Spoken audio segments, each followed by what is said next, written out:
كل التفاصيل والمعلومات عن برنامج رامز موفي ستار في رمضان 2022. السلام عليكم ورحمة الله وبركاته. فكرة برنامج رامز السنة دي عبارة عن الفنانين بتسافر السعودية على أساس إنهم مرشحين للمشاركة في فيلم عالمي من بطولة النجم الكبير الأجنبي فان دام، وبعدين بيعرف من فريق العمل إنه هو الفنان الوحيد المشارك في الفيلم، وبيبعت للضحية 5 مشاهد أكشن وحروب وقتال. ولما بيوصل هناك السعودية بيبدأ يتدرب على المشاهد دي قبل التصوير، ومن هنا بيبدأ المقلب.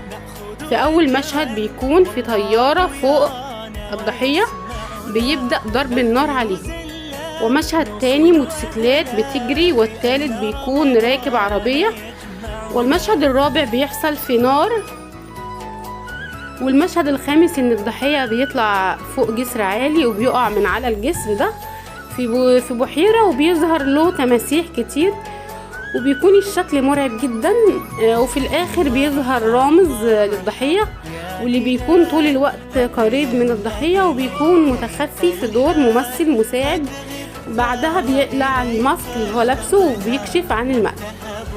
وبالنسبة لنجوم الرياضة اللي هيشاركوا في البرنامج بيتم إبلاغهم إن تم اختيارهم للتسويق أو عمل إعلان لمنتج رياضي مع النجم فان دام.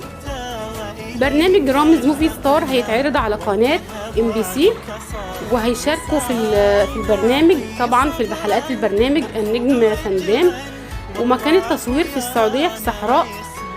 والبرنامج تحت إشراف طبعا المستشار تركي آل شيخ. والضحايا اللي هيكونوا في البرنامج مع رامز ياسمين صبري وغادة عادل وبدر بنون ومحمد أنور ومحمد أبو جبل ومحمد شريف وأحمد سيد زيزو وعبد الناصر زيدان